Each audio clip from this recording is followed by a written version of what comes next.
तो फिर आज का जो हमारा क्वेश्चन है ये क्लास 10th का गणित का एक इंपॉर्टेंट सब्जेक्टिव क्वेश्चन है जो हमारे आने वाले बोर्ड एग्जाम के लिए बहुत ही इंपॉर्टेंट है। क्वेश्चन क्या है एक बार यहाँ पे आप देखिए, यदि बिंदु P into A0 Q into 0B तथा R इंटू 2 और 2 संरेख है तो सिद्ध करे कि 1/a प्लस 1/b बराबर 1/2।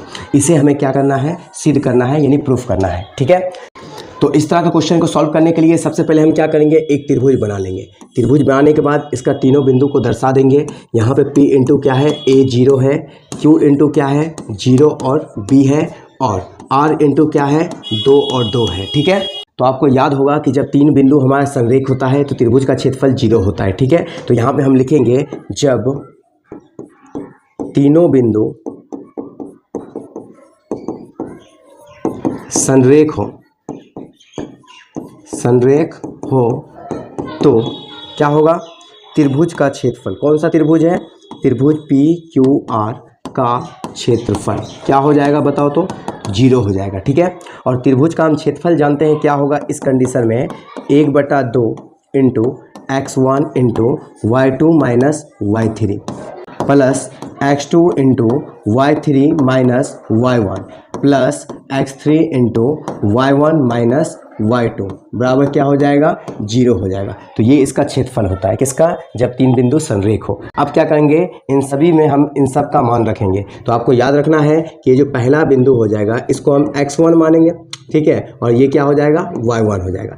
इसी तरह ये बिंदु हो जाएगा x2 और ये क्या हो जाएगा y2, और इसी तरह ये हो जाएगा x3 और ये क्या होगा y3। ठीक है, अब क्या करेंगे, इस फार्मूला में इन सभी बिंदु को दर्शा देंगे। तो देखो यहाँ पे 1/2 इंटू x1 का मान कितना है, तो x1 का मान है a into y2 minus y3, y2 कितना है तो b माइनस y3 कितना है 2 है। ठीक है, प्लस x2 का मान देखो कितना है, x2 का मान है 0 और y3 माइनस y1, y3 कितना है तो देखो यहाँ पे 2 है, और माइनस y1 कितना है तो y1 0 है। ठीक है, प्लस x3 का मान कितना है तो x3 का मान 2 है इंटू y1 माइनस y2, तो y1 कितना है 0 माइनस y2 कितना है तो b है। ठीक है, उसके बाद बराबर कितना है 0 है। यहाँ तक कोई दिक्कत।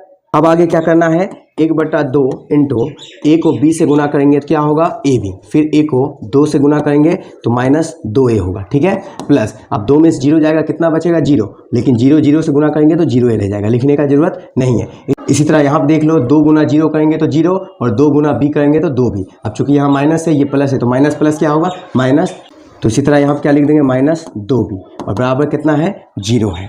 ठीक है, अब क्या करेंगे, इस 2 को हमें उधर भेज देना है क्योंकि इधर बटा में है और बराबर के उधर जाएगा तो वो गुना में हो जाएगा। तो 2 जब 0 से गुना होगा तो 0 हो जाएगा, तो बचेगा क्या ab minus 2a minus 2b बराबर क्या बचेगा 0 बचेगा। ठीक है, अब हम क्या करेंगे, इस 2a और 2b को बराबर के उधर भेज देंगे तो क्या बचेगा ab बचेगा बराबर, ये माइनस 2a उधर जाएगा तो प्लस हो जाएगा, ये माइनस 2b है उधर जाएगा तो प्लस हो जाएगा, यानी कि इसको हम सीधा करके लिख सकते हैं 2a प्लस 2b बराबर ab। ठीक है, इसको हम लिख देंगे समीकरण 1। ठीक है, अब देखो हमें प्रूफ क्या करना है, 1/a प्लस 1/b बराबर 1/2। तो हम एक काम करते हैं, इस समीकरण 1 में क्या करेंगे, समीकरण 1 में दोनों तरफ क्या करेंगे, दोनों तरफ 2ab से भाग देंगे, क्या करेंगे भाग देंगे, देने पर। ठीक है, तो समीकरण 1 देख लो क्या है, यहाँ पे हमारा समीकरण है 2a प्लस 2b बराबर ab है। ठीक है, और जब दोनों साइड क्या करेंगे 2ab से भाग देंगे तो क्या होगा, इसमें भी आ जाएगा 2ab। ठीक है, इसमें भी बटा हो जाएगा 2ab और इसमें भी बटा हो जाएगा 2ab। अब देखो यहाँ से ये दो कट जाएगा, ये दो कट जाएगा, ये a और ये भी a कट जाएगा, यहाँ पर भी ये दोनों कट जाएगा 2 और यहाँ पे b भी कट जाएगा, और यहाँ पे a भी कट गया। तो बचेगा क्या, देखिए यहाँ पे 1/b प्लस 1/a बराबर 1/2 बचा है। तो अब इसी को हम सीधा करके लिख सकते हैं 1/a प्लस 1/b बराबर क्या होगा 1/2। यही हो गया प्रूव्ड। तो इसी को हमें क्या करना था, प्रूव्ड करना था।